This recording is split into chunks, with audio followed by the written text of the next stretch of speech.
All அஸ்ஸலாமு அலைக்கும். Welcome back our channel happy home maker. இந்த vlogல சூப்பரான ஒரு லஞ்ச் காம்போ மெனுவும் அன்னைக்கு பார்த்தீங்கன்னா ஃப்ரிட்ஜ் டீப் கிளீனிங்கும் பண்ணியிருந்தேன். ஸோ இந்த ரெண்டு விஷயங்களை சேர்த்து தான் இந்த vlogல கவர் பண்ணியிருக்கேன்.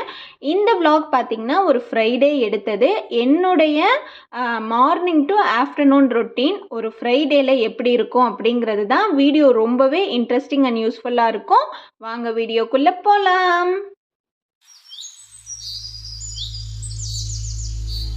நான் vlog எடுக்க ஸ்டார்ட் பண்ணும்போது மார்னிங் ஒரு 6 மணி இருக்கும். ஆல்ரெடி 2-3 vlogல இவங்களுக்கு பிரேக்ஃபாஸ்ட் பேக் பண்ணுறது நான் கவர் பண்ணி போட்டிருக்கேன். அதனால தான் இந்த vlogல அதை கவர் பண்ணலை. முன்னாடி நாள் நிறைய க்ளீனிங் ஒர்க்ஸ் இருந்தது. ஸோ நைட்டு பார்த்தீங்கன்னா பயங்கர டயர்டாக இருந்தது. கம்மியான பாத்திரம் இருந்திருந்தா கூட நைட்டே வாஷ் பண்ணி இருந்திருப்பேன். பட் பாத்திரமும் நிறைய இருந்ததால் மார்னிங் பார்த்துக்கலான்னு சொல்லிட்டு தூங்கியாச்சு. எனக்கு பாத்திரம் கழுவாமல் தூங்கிட்டா காலையில் எப்படா எந்திரிச்சு அதெல்லாம் கழுவி க்ளீன் பண்ணுவோன்னு தான் இருக்கும் மைண்ட் செட்டு. ஸோ இவங்க போன உடனே ஃபஸ்ட்டு எல்லா பாத்திரத்தையும் கழுவி எடுத்து வச்சுட்டு சிங்க் ஏரியாவையும் க்ளீன் பண்ணி விட்டுட்டேன். கவுண்டர் டாப் பார்த்தீங்கன்னா க்ளீனாக நீட்டாக தான் இருந்தது. ஸோ இதெல்லாம் முடிக்கிறதுக்குள்ளேயுமே இசான் பார்த்தீங்கன்னா முழிச்சுக்கிட்டான். எப்போதுமே லேட்டாக தான் எழுந்திரிப்பான். அன்றைக்கி வீடியோ எடுக்கலான்னு பிளான் பண்ணியிருந்தேன். கரெக்டாக சீக்கிரம் முழிச்சிட்டான். சரி என்ன பண்ணுறதுன்னு சொல்லிட்டு காலையில் பண்ண வேண்டிய வேலையெல்லாம் பார்க்க ஆரம்பிச்சிட்டேன். ஃபஸ்ட்டு பால் காய்ச்ச வச்சுட்டு சுடுதண்ணியும் வச்சுட்டு இசானுக்கு பிரேக்ஃபாஸ்ட்காக சத்து மாவு கூழ் தான் ரெடி பண்ண போகிறேன். இந்த சத்து மாவை பற்றி நிறைய பேர் கேட்குறீங்க. சீக்கிரமே இதுக்கான அப்டேட் நம்ம சேனலில் வரும். அண்ட் அன்னைக்கு பார்த்தீங்கன்னா ஃப்ரிட்ஜையுமே டீப் க்ளீனிங் பண்ணிடலான்னு பிளான் பண்ணியிருந்தேன். நம்ம ஃப்ரிட்ஜில் மேலே அந்த ஃப்ரீசிங் ஏரியாவில் நிறைய ஐட்டம்ஸ் இருக்காது. அதிகமாக யூஸ் பண்ணவும் மாட்டேன். கீழே தான் அதிகமாக யூஸ் பண்ணுறது. லாஸ்ட்டாக வீடு ஷிஃப்ட் ஆகிறதுக்கு முன்னாடி டீப் க்ளீனிங் பண்ணியிருந்தேன். வீடு ஷிஃப்ட் ஆகும்போது அந்த ஃப்ரிட்ஜ் கவரு மேட்லாம் எங்கே வச்சேன்னு தெரியாததால் அப்படியே யூஸ் பண்ண ஆரம்பிச்சிட்டேன். ஸோ சீக்கிரமே ஃப்ரிட்ஜ் அழுக்காயிருச்சு. ஸோ டீப் க்ளீனிங் பண்ணிடலான்னு சொல்லிட்டு ஃபஸ்ட்டு அதில் இருக்க நம்ம யூஸ் பண்ணக்கூடிய அந்த திங்ஸ் எல்லாத்தையும் எடுத்து வெளியே வச்சுக்கிட்டேன்.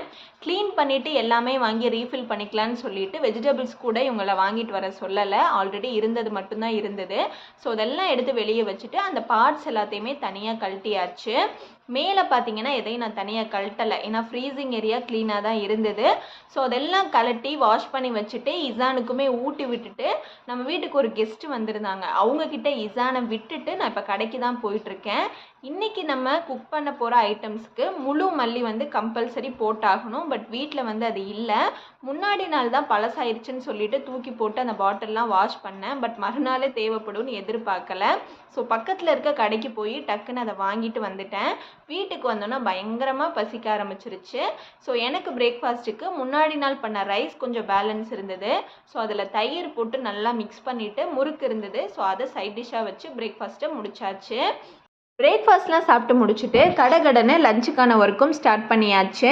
இன்றைக்கி நம்ம ரைஸ் கீர் பண்ண போகிறோம். ஸோ அதுக்கு ஒரு கப் பாஸ்மதி ரைஸை தண்ணி ஊற்றி ஊற வச்சுட்டேன். அதுக்கப்புறம் எக் பாயில் பண்ணுறதுக்கு வச்சு விட்டாச்சு. இன்றைக்கி நம்ம மட்டன் மந்தி பிரியாணி தான் ரெடி பண்ண போகிறோம். ஸோ அதுக்கு ஃபஸ்ட்டு மந்தி மசாலா அரைச்சிக்கலாம். உங்ககிட்ட ரெடிமேடு அந்த மசாலா பவுடர் இருந்தால் கூட நீங்கள் யூஸ் பண்ணிக்கலாம். ஸோ அதுக்கு 2 டேபிள் ஸ்பூன் முழு மல்லி, 1 டேபிள் ஸ்பூன் சீரகம், 1 டேபிள் ஸ்பூன் மிளகு, பெரிய பட்டை 1, 5 கிராம்பு, 10 ஏலக்காய், 1 ஜாதிக்காய், இது எல்லாமே நான் எடுத்திருக்கேன். இதோடவே பார்த்தீங்கன்னா பிரியாணி இலை, பெரிய பிரியாணி இலையாக 1 எடுத்திருக்கேன். சின்னதாக இருந்தால் 2 கூட நீங்கள் யூஸ் பண்ணிக்கலாம்.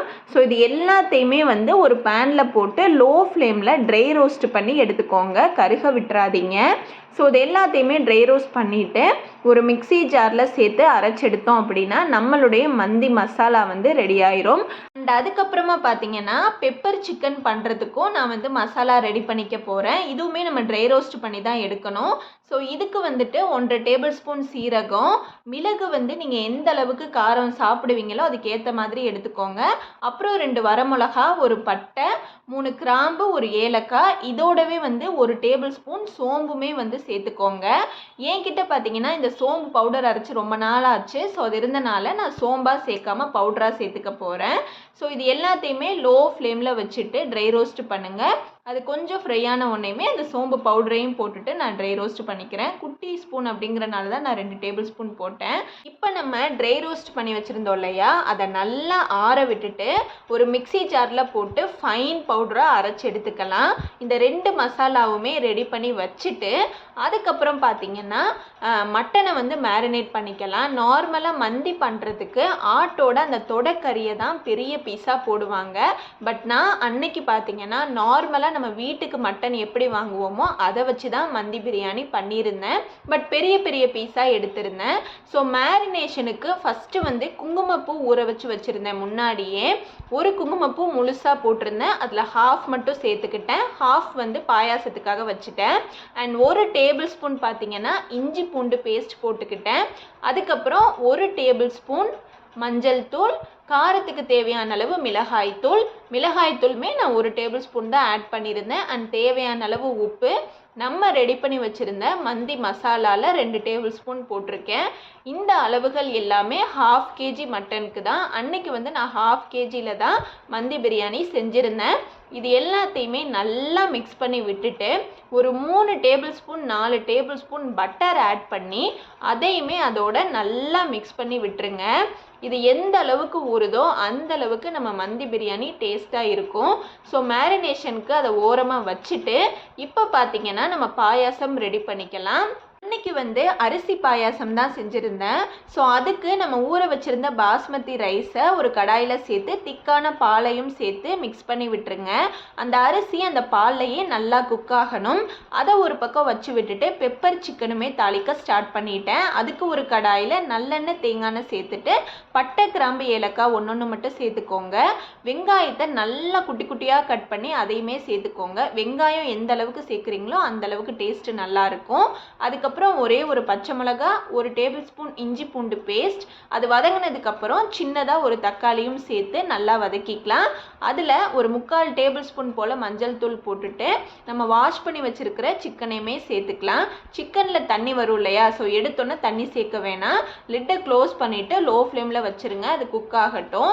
ஸோ அதை வந்து சின்ன அடுப்பில் மாற்றிட்டு இப்போ மந்தி வந்து நம்ம தாளித்து விட்டுறலாம். மந்தி பிரியாணிக்கு அதுக்கு வந்துட்டு ஒரு ப்ரெஷர் குக்கர் வச்சுக்கிறேன். நல்ல பெரிய டேபிள் ஸ்பூனில் ஒரு 2 table spoon 3 tablespoon butter, கொஞ்சமாக ஃப்ளேவர் இல்லாத ரீஃபைண்ட் ஆயில், அப்புறம் பட்டை கிராம்பு ஏலக்காய் போட்டு தாளிச்சுக்கோங்க. ஒவ்வொன்று மட்டும் போடுங்க போதும். பெரிய வெங்காயம் இருக்கு இல்லையா, அது நல்லா பெருசாக இருந்ததுன்னா 2, சின்னதாக மீடியமாக இருந்ததுன்னா 3 வெங்காயத்தை பிரியாணிக்கு நம்ம எப்படி கட் பண்ணுவோமோ கட் பண்ணி சேர்த்துக்கோங்க. அது வதங்கினதுக்கப்புறம் 2 பச்சை மிளகா. இதுக்கு பார்த்தீங்கன்னா ட்ரை லெமன் சேர்த்தா தான் நல்லாயிருக்கும். பட் எங்கேயுமே கிடைக்காததால் நான் நார்மல் லெமன் தான் ஒன்று போட்டேன். ஸோ அதையுமே போட்டுட்டு நம்ம மேரினேட் பண்ணி வச்சுருந்த மட்டனையுமே சேர்த்துக்கோங்க. சேர்த்த உடனே மிக்ஸ் பண்ணிட வேண்டாம். இது நல்லா வந்து இதிலேயே ரோஸ்ட் ஆகணும். ஸோ சேர்த்துட்டு ஒரு பக்கம் ரோஸ்ட் ஆனதுக்கப்புறமா பெரட்டி விடுங்க. மறுபடியும் லிட் க்ளோஸ் பண்ணிவிட்டு இன்னொரு பக்கம் ரோஸ்ட் ஆக விடுங்க. அதுக்குள்ளே பார்த்தீங்கன்னா நம்மளுடைய ரைஸ் கீர் பாருங்கள் நல்லா திக்காகி ரைஸ் எல்லாம் குக்காகி வந்துடுச்சு.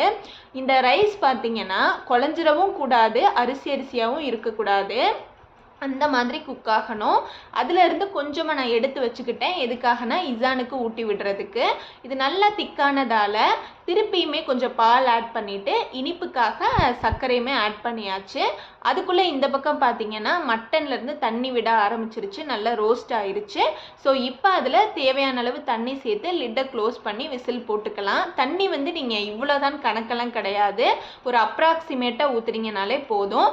இந்த பக்கம் பார்த்தீங்கன்னா நம்ம பாயாசத்தில் ஏலக்காய், அதுக்கப்புறம் கண்டென்ஸ் மில்க், லாஸ்ட்டாக பார்த்தீங்கன்னா நம்ம பேலன்ஸ் வச்சுருந்தோம் இல்லையா குங்குமப்பூ, அதையுமே சேர்த்து நல்லா மிக்ஸ் பண்ணி விட்டுருங்க. இப்போ பார்க்குறப்ப கூட டெம்ட் ஆகுது. இந்த ரைஸ் பாயாசம் அவ்வளோ டேஸ்ட்டாக இருந்தது. நிஜமாவே நான் சொல்கிறேன், ட்ரை பண்ணி பாருங்கள். ரொம்ப சிம்பிள், ஆனால் டேஸ்ட்டு சூப்பராக இருந்தது. லாஸ்ட்டாக பார்த்தீங்கன்னா நெய் சேர்த்துட்டு நான் நிறைய நட் சேர்த்துருக்கேன். கிஸ்மிஸ், முந்திரி, பாதாம், பிஸ்தா எல்லாமே உங்களுக்கு என்ன நட்ஸ் பிடிக்குமோ நீங்கள் அதை சேர்த்துக்கலாம். ஸோ அதையுமே வந்து நல்லா ரோஸ்ட் பண்ணி அந்த பாயாசத்தோடு சேர்த்துட்டேன். கம்மன்னு ரிச்சாக க்ரீமியாக சூப்பராக இருந்தது. அன்றைக்கி பண்ண ரெசிபீஸ்லேயே எனக்கு ரொம்ப பிடிச்சிருந்தது அந்த பாயாசம் தான். ஸோ அதை ரெடி பண்ணி வச்சுட்டு பிரியாணிக்கான அரிசியுமே வந்து நான் ஊற வச்சுட்டேன். முன்னாடியே ஊற வைக்காதீங்க, அப்புறம் குழஞ்சி போயிடும். ஸோ அதையுமே ஊற வச்சு தனியாக எடுத்து வச்சாச்சு. இப்போ நம்ம பெப்பர் சிக்கன் மட்டனில் அந்த சிக்கன் முக்கால்வாசி வெந்துருச்சு. இப்போ அதில் 1 கப் தயிர் சேர்த்துட்டு நம்ம முன்னாடி அரைச்சி வச்சுருந்தோம் பார்த்தீங்களா, அந்த ட்ரை ரோஸ்ட் மசாலாவை இதில் சேர்த்துக்கோங்க. சேர்த்துட்டு ஒரு தடவை மிக்ஸ் பண்ணி விட்டுட்டு கொஞ்சமாக தண்ணி சேர்த்து மூடி வச்சுருங்க. இப்போ அதோட பச்சை வாசனை போகணும், பேலன்ஸ் அந்த சிக்கனுமே குக் ஆகணும்.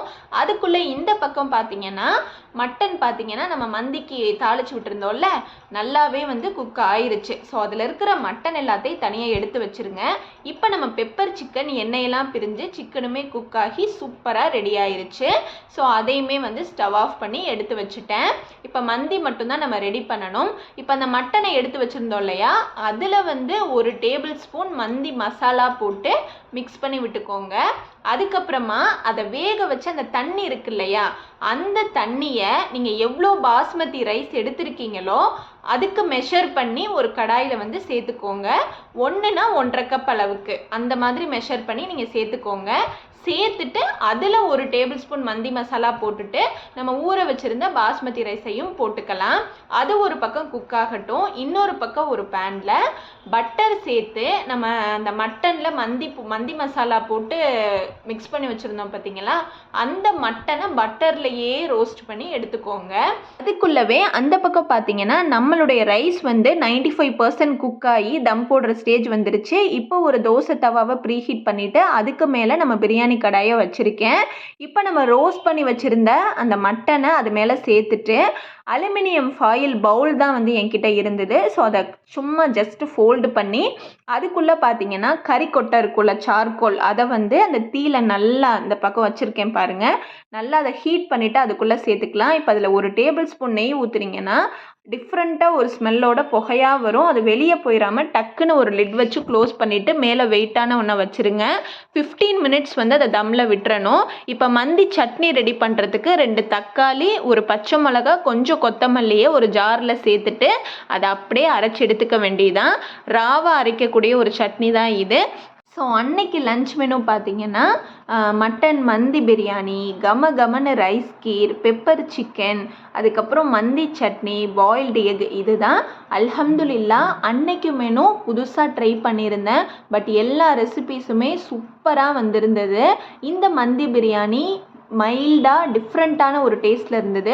உங்களுக்கு மைல்டான டேஸ்ட்டு பிடிக்காது, காரசாரமாக தான் சாப்பிட பிடிக்கும்னா இதை கண்டிப்பாக ட்ரை பண்ணாதீங்க. பட் மைல்டான டேஸ்ட்டு பிடிக்கும்னா தாராளமாக ட்ரை பண்ணலாம். பெப்பர் சிக்கனுமே ரொம்ப நல்லா இருந்தது. எஸ்பெஷலி அன்னைக்கு என்ன ரொம்ப அட்ராக்ட் பண்ணது அப்படின்னா இந்த ரைஸ் கீர் தான். ஸோ அதை கண்டிப்பாக மிஸ் பண்ணிடாதீங்க, ட்ரை பண்ணி பாருங்கள். ஸோ லன்ச் எல்லாமே சாப்பிட்டுட்டு கொஞ்சம் நேரம் ரெஸ்ட் எடுத்துகிட்டு ஃப்ரிட்ஜ் டீப் கிளீனிங்கோட பேலன்ஸ் வேலை இருந்தது இல்லையா, ஸோ அதை வந்து நானும் இவங்களும் சேர்ந்து தான் கம்ப்ளீட் பண்ணோம். ஸோ மேலே அந்த ஃப்ரீசர் செக்ஷனில் பார்த்தீங்கன்னா நான் எதுவுமே பண்ணல, அப்படியே விட்டுட்டேன்ல. ஸோ அதில் இருந்த 1-2 ஐட்டம்ஸை வெளியே எடுத்துட்டு அதுக்கப்புறம் பார்த்தீங்கன்னா அதை ஃபுல்லாக நல்லா இந்த துணி அந்த வைப்பர் கிளாத் இருக்கும்ல அதை நல்லா ஈரத்தில் நனைச்சிட்டு ஃபுல்லாக தொடச்சி விட்டுட்டேன். டீப் கிளீனிங் பண்ணும்போது நம்ம தனியாக கல்ட்டாட்டியுமே மேலேயும் க்ளீன் பண்ணாதானே அது கம்ப்ளீட் ஆகும். ஸோ அதுக்காக தான் கொஞ்சம் மட்டும் டஸ்ட்டாக இருந்த மாதிரி இருந்தது. ஸோ ஃபுல்லாக தொடச்சிட்டு அந்த டோரையுமே பார்த்தீங்கன்னா ஃபஸ்ட்டு தொடச்சி விட்டுட்டேன். டோரெல்லாம் இந்த தடவை ரொம்பவே அழுக்காயிருச்சு. அதுக்கப்புறம் பார்த்தீங்கன்னா கீழே அந்த டோர் இருக்கும் இல்லையா, அதையுமே வந்து இப்போ தொடச்சிட்ருக்கேன். ஸோ ஃப்ரிட்ஜு பார்த்தீங்கன்னா நம்ம என்ன தான் டீப் க்ளீனிங் பண்ணாலும் அப்பப்போ தொடச்சி வச்சாதான் க்ளீனாகவே இருக்கும். ஸோ ஃபஸ்ட்டு வெளியே ஃபுல்லாக முடிச்சிடலாம் அப்படின்னு சொல்லிட்டு வெளியே தான் ஃபுல்லாக நான் வந்து தொடச்சிட்டு இருந்தேன். மேலையெல்லாம் பயங்கரமாக டஸ்ட்டாக தான் இருந்துச்சு. இதையும் பண்ணிவிட்டு நான் ஃப்ரிட்ஜவே சுத்தமாக மறந்துட்டேன். அதுக்கப்புறம் கீழே உள்ளேலாம் பார்த்தீங்கன்னா இவங்க தான் க்ளீன் பண்ணாங்க, நான் கேமராவை ஹேண்டில் பண்ணிக்கிட்டேன். ஸோ ஃபுல்லாக தொடச்சி க்ளீன் பண்ணுறதுக்குள்ளே இசானும் பார்த்தீங்கன்னா ஒரு பக்கம் எங்கள் 2 பேர்த்தையும் போட்டு பாடாப்படுத்தி எடுத்துட்டான். வீடியோவை ஹேண்டில் பண்ணுறதா க்ளீன் பண்ணுறதா இல்லை அவனை பார்க்குறதானே தெரியல. வளர பார்த்தீங்கன்னா பயங்கர சேட்டை பண்ணுறான். ஸோ கீழேயுமே பார்த்தீங்கன்னா ஃபுல்லாக தொடச்சி எடுத்தாச்சு. ஃப்ரிட்ஜ் டீப் க்ளீனிங் பண்ணும்போது உள்ளே இருக்க பார்ட்ஸ் எல்லாம் எடுத்து நல்லா வாஷ் பண்ணி காய வச்சிடணும். அதுக்கப்புறம் நம்ம ஃப்ரிட்ஜை ஃபுல்லாக நீட்டாக தொடச்சி எடுத்துடணும். அதுக்கப்புறம் பார்த்திங்கன்னா நம்ம கழட்டி வச்சுருக்கிறது எல்லாத்தையுமே நீட்டாக உள்ளே ஃபிட் பண்ணணும். நான் வார்னிங்கே வாஷ் பண்ணி வச்சுருந்தனால எல்லாமே பார்த்திங்கன்னா நல்லா காஞ்சி தான் இருந்தது. ஸோ எல்லாத்தையுமே இப்போ நீட்டாக ஃபிட் பண்ணியாச்சு. ஃபிட் பண்ணதுக்கப்புறமா நம்ம வெளியே எடுத்து வச்சுருந்தோம் இல்லையா, அந்த ஐட்டம்ஸையுமே நல்லா ஒரு தடவை தொடச்சிட்டு உள்ளே வச்சு விட்டுறலாம். ஃப்ரிட்ஜை டீப் க்ளீனிங் பண்ணதுக்கப்புறம் பார்த்தீங்கனாலே உங்களுக்கு தெரியும், க்ளீனாக நீட்டாக இந்த மாதிரி தான் இருந்தது. இப்போ அதில் அந்த ஃப்ரிட்ஜுக்கு விரிப்போல்ல மேட்டு, அதை நான் ஃபஸ்ட்டு வச்சிட்றேன். இதை வச்சோம் அப்படின்னாலே நமக்கு நீட்டாக மெயின்டைன் ஆகும் ஃப்ரிட்ஜு. ஸோ அது எல்லாத்தையுமே வச்சுட்டு மேலே அந்த ஃப்ரிட்ஜு கவரையுமே போட்டு விட்டுட்டேன். நான் பார்த்தீங்கன்னா கொஞ்சம் ஆர்டிஃபிஷியல் பிளான்ட்ஸ் வாங்கியிருந்தேன். எனக்கு பார்த்தீங்கன்னா பிளான்ட்ஸ் வளர்க்குறதுனா ரொம்ப பிடிக்கும். பட் எதுவும் வளர்க்காதப்பயே வீட்டுக்குள்ளே குட்டியாக ஒரு பாம்பு வந்துருச்சு. அதனாலேயே ரொம்ப பயமாக இருக்குது. இன்னொன்று இசானை வச்சுட்டு மெயின்டைன் பண்ணுறது கொஞ்சம் கஷ்டம்.